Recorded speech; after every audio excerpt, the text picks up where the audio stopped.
economista, foi adido comercial da Embaixada do Brasil no Canadá, gerente de marketing internacional da Petrobras, é diretor, produtor cultural, cantor e ator. Dirigiu mais de 30 óperas, além de espetáculos memoráveis como a ópera Aida, encenada na Quinta da Boa Vista, que alcançou o recorde mundial de público.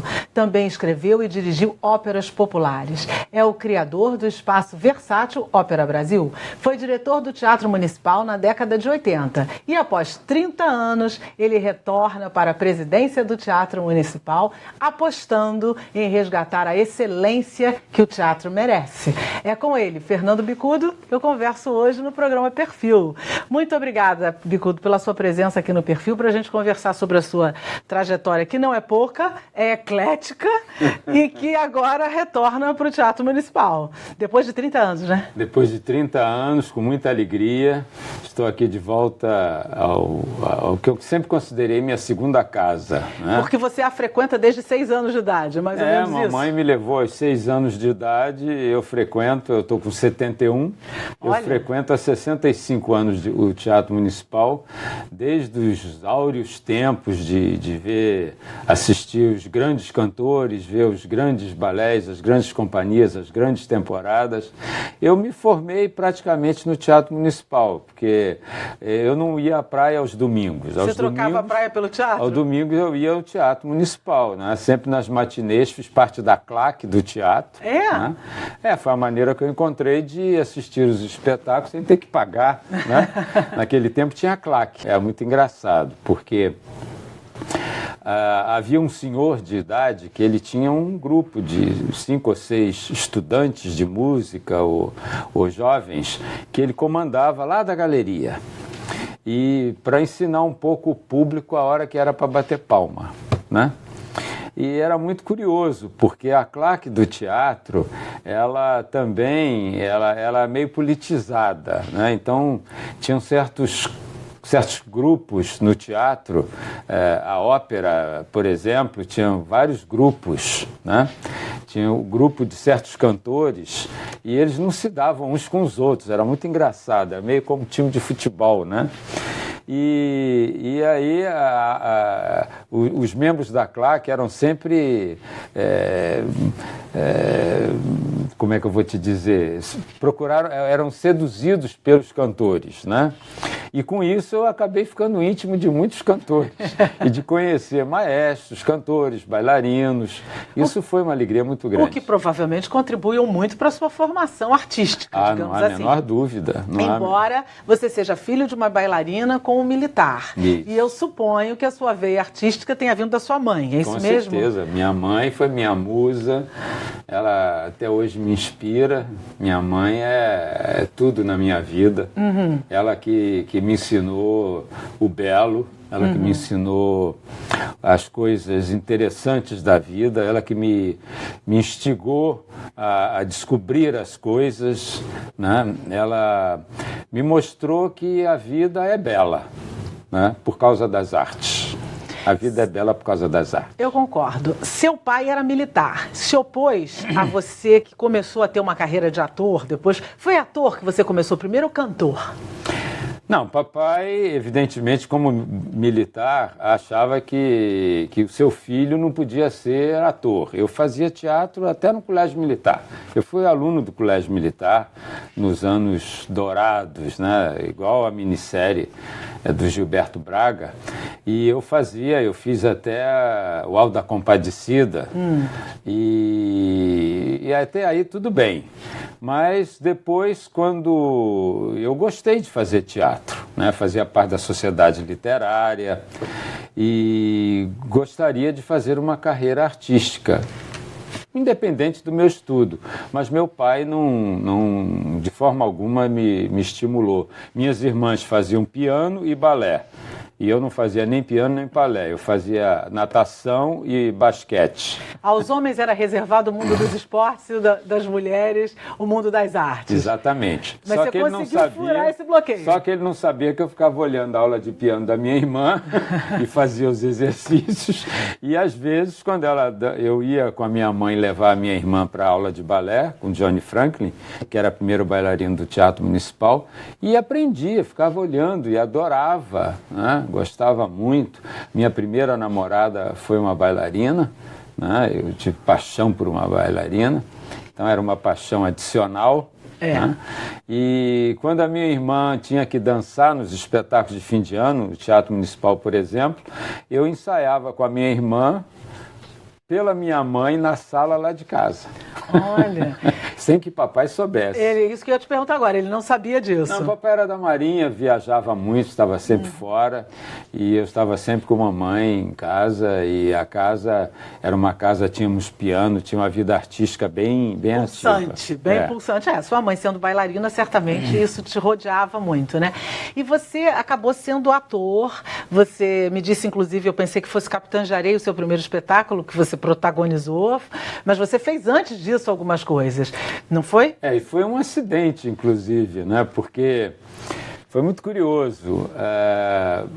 O Johnny, que era professor de balé da Sônia, ele era o coreógrafo assistente da Noviça Rebelde, a primeira montagem da Noviça Rebelde, em 1965. E aí a Sônia, que era aluna dele, foi uma das meninas, das filhas, né? E eu e mamãe tínhamos medo do papai não gostar da minha irmã ir fazer teatro e tal, que era teatro profissional, sério, na Praça Tiradentes, Teatro Carlos Gomes. E nós levamos a Sônia, e a Sônia passou, e nós ficamos esperando o papai chegar de viagem para dar a notícia para ele, né, com medo, né, dele não gostar. E aí, quando nós contamos para ele, ele disse assim: e aí, minha filha passou? Todo alegre, né? Aí disse: passou, papai, nós surpresos, né? Aí ele disse: que ótimo, ela vai se desenvolver, vai ser muito bom para ela e tal. Aí eu disse assim: pois é, papai, eles queriam que eu fizesse também, mas é claro que eu não aceitei, né? Aí disse: mas por que não? Você podia tomar conta da sua irmã? Olha! Aí eu acabei entrando na peça, né? E a partir daí você teve realmente desejo de ser ator? Porque depois você vai para a economia. E aí como é que foi essa história? Eu fazia as duas coisas. Eu fazia teatro de noite, estudava faculdade de dia e ainda era economista, assim, quer dizer, me formando, né, na vida, fazendo estágio. Eu fui programador da Embratel, programador mesmo de computador, e trabalhei muito a vida inteira, né? De manhã, de tarde, de noite. Minha vida sempre foi muito intensa e muito diversificada. Fazia teatro, estudava, trabalhava, e à noite era, para mim, artístico. E por que você fez economia? Eu fiz economia porque naquela época eu pretendia ser diplomata, né? E aí saiu uma determinação do Itamaraty de que você, para entrar naquela época, você teria que estar no segundo ano de uma faculdade. E aí a maioria dos diplomatas estudavam para ser advogados, ou faziam letras, ou coisas parecidas. E economia, estava começando a economia, né? Nós estamos falando de fins dos anos 60, e eu sempre tive uma certa dificuldade de lidar com dinheiro. Então, eu achava que tinha que domar essa dificuldade e de aprender um pouco, e acabei, enfim, sendo economista. Depois eu fiz cursos de administração de empresa, o que me ajudou muito na parte artística para poder administrar os teatros, né? Acabou que uma coisa levou a outra. Me ajudou muito. Você fez mestrado numa área de humanas, né? Então, Isso. Você já, de certa forma, já tinha esse lado também, que tinha uma tendência que não era só aquilo ali, né? Só a economia propriamente dita, né? né? Sempre caminhou lado a lado, né? Até que a minha história ela é meio curiosa, porque quando eu fiz Capitães da Areia eu fui preso. Por quê? Por conta da censura. Que nós cortamos, submetemos o texto à censura e eu fazia parte do TUN, Teatro Universitário Nacional, fazia parte da UNE, né? E era presidente diretório da minha faculdade, eu era dos líderes da época, né? Organizava passeata, fazia essas coisas. E Capitão da Areia era uma peça que você tinha muito a palavra liberdade e eram coisas que você não poderia estar falando muito. E a censura nos cortou muita coisa e nós aceitamos, né? Mas no dia da estreia nós botamos tudo de volta. E nós não sabíamos que os censores estavam lá. E aí no final da peça disseram, não, vocês não podem sair.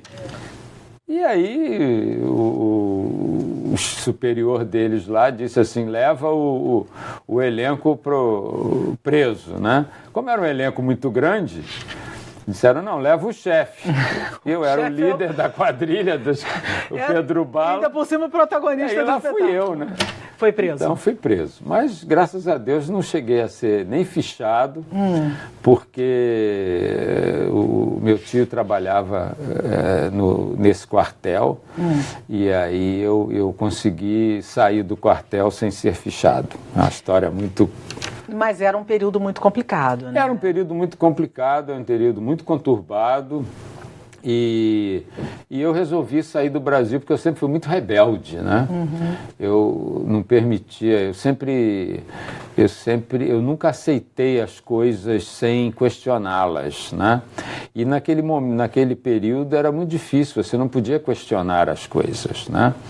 E aí apareceu uma oportunidade de eu ir para o Canadá, para fazer um curso de mestrado, e eu fui para o curso de mestrado, chegando lá na Carleton University, em Ottawa, e eu cheguei em maio, era início do verão, e aí eu soube que tinha uma vaga de jardineiro na Embaixada do Brasil. Aí eu disse, opa, vou me candidatar para ser o jardineiro da embaixada, que era só para varrer as folhas que iam cair e no inverno tirar a neve da porta e tal. Eu disse, por que não? Né?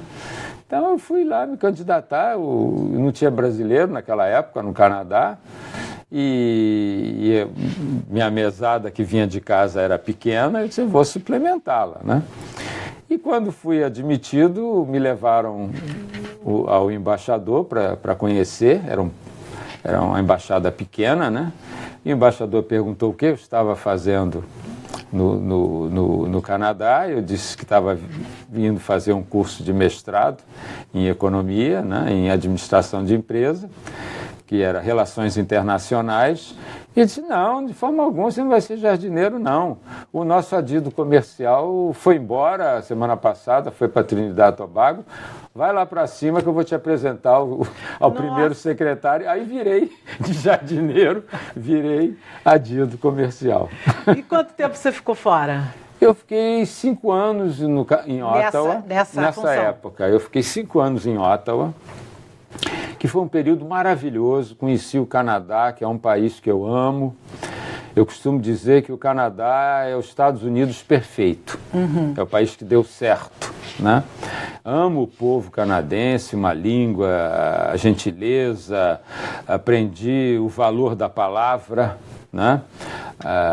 É impressionante, era muito interessante. Eu morava na casa de uma senhora que ela alugava quartos para membros do parlamento. E eu fiz amizade com eles e fui assistir sessões no parlamento lá no Canadá e fiquei encantado com o respeito, como que as coisas eram tratadas. Isso me encantou muito, né? E depois, com o tempo, eu fiz uma pesquisa pelo Canadá inteiro, desenvolvi vários projetos, organizei missões comerciais do Brasil ao Canadá, chefiei pavilhões brasileiros lá no Canadá. E o Itamaraty começou a fazer a organização da sua Secretaria de Promoção Comercial, porque naquela época o Itamaraty não se metia em comércio. Isso era responsabilidade da Cassex, do Banco do Brasil. Né? Tanto que esse adido comercial anterior a mim era do Banco do Brasil. Eu recebia como contratado. Não, como contratado, recebi naquele ano um salário de jardineiro, mas eu agia como... E depois, no ano seguinte, é que eu fui regularizado, vamos dizer assim, né? Foi só 6 meses. E aí, o Itamaraty indicou 5 adidos para o Dr. Carlos Santana, que era diretor da Petrobras Internacional, para a organização de uma trading company. E aí você migrou para essa outra função. E aí eu fui selecionado. Aí você vai contar para a gente essa história no próximo bloco, que é uma história também muito interessante. Nós voltamos com mais Fernando Bicudo aqui no Perfil para você. Não sai daí não, que é rapidinho, tá?